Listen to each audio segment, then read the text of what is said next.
Hello friends, welcome back to my channel. आज हम आप सभी के सामने जीके के महत्वपूर्ण 15 क्वेश्चन लेकर आए हुए हैं, तो आप लोग ध्यान से सुनिएगा। और चलिए शुरू करते हैं। इसमें फर्स्ट पॉइंट स्क्रीन पर आता हुआ फर्स्ट पॉइंट है यहाँ पे। आर्यभट्ट किस लिए प्रसिद्ध हैं? तो आर्यभट्ट एक खगोलवेत्ता, ज्योतिषविद और गणितज्ञ थे। आर्यभट्ट ने 23 वर्ष की अवस्था में आर्यभट्टियम नामक ग्रंथ लिखा था। आर्यभट्ट ने दशमलव प्रणाली का विकास किया और साथ ही आर्यभट्ट ने बताया था कि पृथ्वी अपनी धुरी पर घूमती हुई सूर्य का चक्कर लगाती है। आर्यभट्ट ने सूर्य ग्रहण और चंद्र ग्रहण होने का वास्तविक कारण भी प्रकाश डाला था। अगला पॉइंट है, भारत का कौन सा प्रदेश रबड़ का सबसे अधिक उत्पादन करता है? तो भारत का केरल राज्य रबड़ का सर्वाधिक उत्पादन करता है। रबड़ का उत्पत्ति केंद्र ब्राजील को माना जाता है। विश्व में थाईलैंड रबड़ उत्पादन में अग्रणी देश है। भारत में सर्वाधिक रबड़ केरल में 90% उत्पादित होता है। तमिलनाडु तथा कर्नाटक में भी रबड़ का उत्पादन किया जाता है। भारत में व्यापारिक स्तर पर रबड़ के बागान 1902 में पेरियार नदी पर लगाए गए थे। अगला पॉइंट है, कौन सी भाषा उत्तर प्रदेश की दूसरी राजभाषा है? तो उर्दू उत्तर प्रदेश की दूसरी राजभाषा है। उत्तर प्रदेश में अक्टूबर 1947 में देवनागरी लिपि में लिखित हिंदी को राजभाषा के रूप में घोषित किया गया।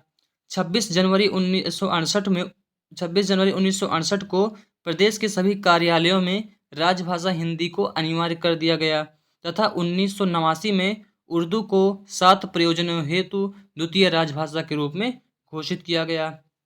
अगला पॉइंट आता हुआ स्क्रीन पर, ब्रिटेन की मुद्रा क्या है? तो ब्रिटेन की मुद्रा पाउंड है। ग्रेट ब्रिटेन की राजधानी लंदन है तथा ग्रेट ब्रिटेन की मुद्रा पाउंड है। ब्रिटेन के अलावा आयरलैंड की राजधानी डबलिन, मिस्र की राजधानी काहिरा, सूडान की राजधानी खार्तूम, सीरिया की राजधानी दमिश्क, साइप्रस की राजधानी निकोसिया और लेबनान की राजधानी बेरूत तथा इन सब देशों की मुद्रा भी पाउंड है।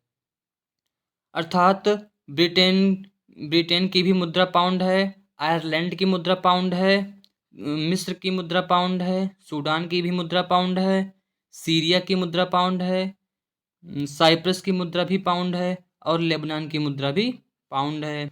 तो चलते हैं नेक्स्ट पॉइंट की ओर। तो नेक्स्ट पॉइंट में है, उत्तर प्रदेश की स्थिति क्या है? तो उत्तर प्रदेश की स्थिति है 23 अंश 52 मिनट उत्तरी अक्षांश से 30 अंश 25 मिनट उत्तरी अक्षांश तथा 77 अंश 3 मिनट पूर्वी देशांतर से 84 अंश 38 मिनट पूर्वी देशांतर के मध्य उत्तर प्रदेश स्थित है। उत्तर प्रदेश की सीमा को स्पष्ट करने वाले राज्य इस प्रकार हैं। उत्तर प्रदेश के उत्तर में नेपाल तथा उत्तराखंड है। उत्तर पश्चिम में हिमाचल प्रदेश, पश्चिम में हरियाणा, दिल्ली और राजस्थान, दक्षिण में मध्य प्रदेश, दक्षिण पूर्व में छत्तीसगढ़, पूर्व में बिहार एवं झारखंड।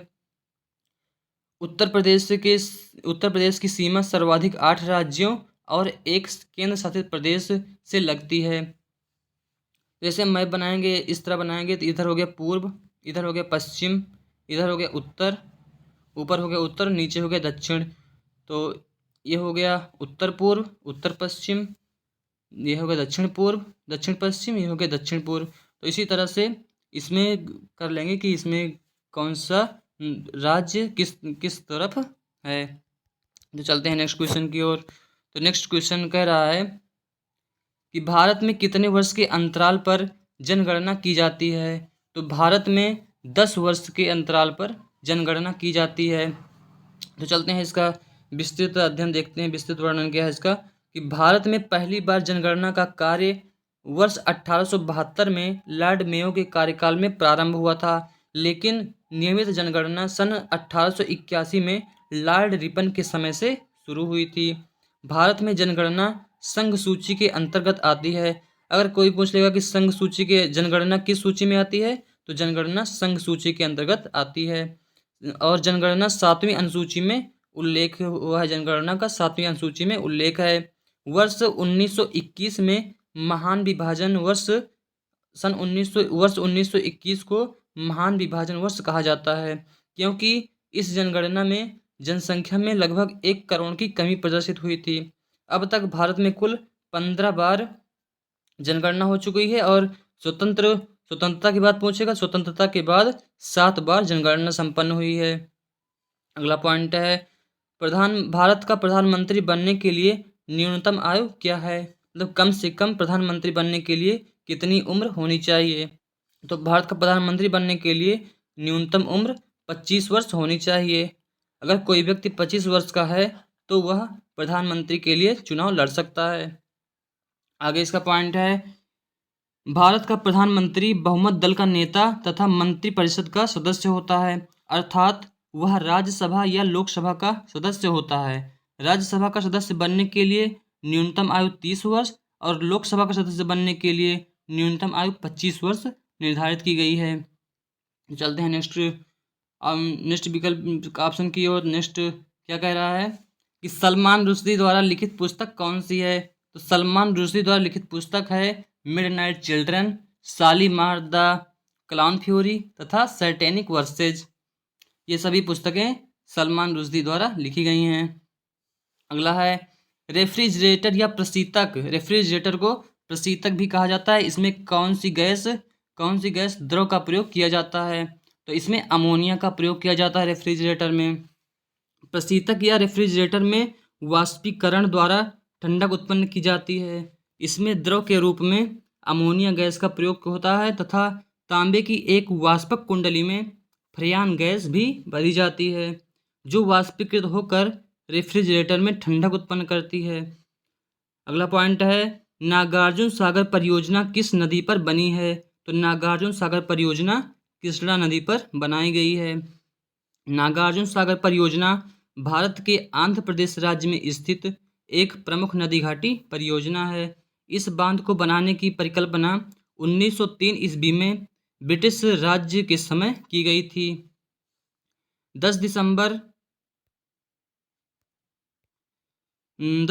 1955 ईस्वी में तत्कालीन प्रधानमंत्री पंडित जवाहरलाल नेहरू ने इस बांध की नींव रखी थी। यह हैदराबाद से 150 किलोमीटर दूर कृष्णा नदी पर स्थित है और इसका निर्माण कार्य 1966 में संपन्न हुआ था। अगला पॉइंट है, विटामिन बी की कमी से कौन सी बीमारी होती है? तो विटामिन बी की कमी से बेरी नामक बीमारी होती है। विटामिन बी मुख्य रूप से अनाज के छिलके, अंडा तथा मांस में पाया जाता है। विटामिन डी कैल्सीफेरॉल की कमी से सूखा रोग तथा विटामिन ए रेटिनॉल की कमी से रतौंधी नामक रोग हो जाता है। जबकि टीबी तपेदिक रोग एक जीवाणु जनित रोग है जो माइकोबैक्टीरियम ट्यूबरकुलोसिस नामक जीवाणु से फैलता है। यह शरीर के किसी भी अंग, मुख्य रूप से जो टीबी है, ट्यूबरकुलोसिस रोग फेफड़े को प्रभावित करता है। चलते हैं नेक्स्ट पॉइंट की ओर। तो नेक्स्ट पॉइंट कह रहा है, कौन सा रक्त वर्ग हर रक्त वर्ग वाले मनुष्य को दिया जा सकता है? तो कौन सा रक्त वर्ग हर रक्त वर्ग वाले मनुष्य को दिया जा सकता है? तो रक्त वर्ग ओ वाले व्यक्ति को हर प्रकार का रक्त वर्ग दिया जा सकता है। रक्त वर्ग की खोज सबसे पहले नोबेल पुरस्कार विजेता कार्ल लैंडस्टीनर ने सन 1900 में किया था। इसमें मात्र 3 समूह ए, बी तथा ओ की खोज की थी, अर्थात कार्ल लैंडस्टीनर ने 3 रक्त समूह ए, बी और ओ की खोज की थी। बाद में डी कैस्टिलो तथा स्टूलरी ने चौथे समूह ए, बी का पता लगाया था तथा रक्त समूह ओ को सार्वभौमिक दानकर्ता कहते हैं, क्योंकि इसमें रक्त समूह ओ में कोई भी एंटीजन नहीं पाया जाता है जिससे इसे किसी भी रक्त समूह के व्यक्ति को प्रदान किया जा सकता है। इसी प्रकार रक्त समूह ए बी को सार्वभौमिक प्राप्तकर्ता कहते हैं, क्योंकि ए बी में कोई भी एंटीबॉडी नहीं होता है और इस रक्त समूह वाला व्यक्ति किसी भी रक्त समूह वाले व्यक्ति का रक्त ग्रहण कर सकता है। तो चलते हैं नेक्स्ट ऑप्शन की ओर। तो नेक्स्ट क्या कह रहा है कि यदि पृथ्वी का अक्ष झुका हुआ नहीं होता तो सूर्य की किरणें केवल लंबवत किस जगह पर पड़ती? तो यदि पृथ्वी का अक्ष झुका नहीं होता तो सूर्य की किरणें सिर्फ भूमध्य रेखा पर लंबवत पड़ती और सभी जगह दिन और रात बराबर होता। नेक्स्ट क्वेश्चन है 50 रुपए के नोट पर किसके हस्ताक्षर होते हैं? तो जो 50 रुपए का नोट है उस पर आरबीआई के गवर्नर का हस्ताक्षर होता है। 1 रुपए और 2 रुपए के नोट को छोड़कर और जितने भी सिक्के हैं उन सभी को छोड़कर जितने भी नोट होते हैं उन सभी पर आरबीआई के गवर्नर का हस्ताक्षर होता है। तो चलिए देखते हैं इसका विस्तृत क्या है। रिजर्व बैंक ऑफ इंडिया को 1 रुपए के सिक्कों या नोटों और अन्य मूल्य के वर्ग के सिक्कों को छोड़कर भारत के विभिन्न मूल्य वर्ग के नोट जारी करने का एकाधिकार प्राप्त है। किसको? आरबीआई को प्राप्त है, मतलब रिजर्व बैंक ऑफ इंडिया को। तथा के नोट पर आरबीआई के हस्ताक्षर होते हैं, जबकि 1 रुपए के नोट और सिक्कों का निर्गमन वित्त मंत्रालय द्वारा किया जाता है। अतः 1 रुपए के नोट पर वित्त सचिव के हस्ताक्षर किए जाते हैं। चलते हैं 15वें और लास्ट उस पर और चलते हैं। लास्ट क्या कह रहा है? माइक्रोसॉफ्ट किंग किसे कहा जाता है? तो माइक्रोसॉफ्ट किंग बिल गेट्स को कहा जाता है।